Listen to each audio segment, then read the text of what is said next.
واصف علی واصف فرمایا کرتے تھے، مخلص وہ ہے جو تم سے زیادہ تمہارا خیال رکھے۔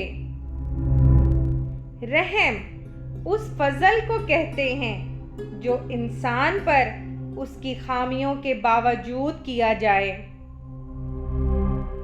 مجھے وہ شخص بہت پسند ہے جو کسی شے کا کسی شے کے سامنے گلہ نہیں کرتا ہے۔ جہاں رضائے الہی شروع ہوتی ہے وہاں سے دانائی شروع ہوتی ہے۔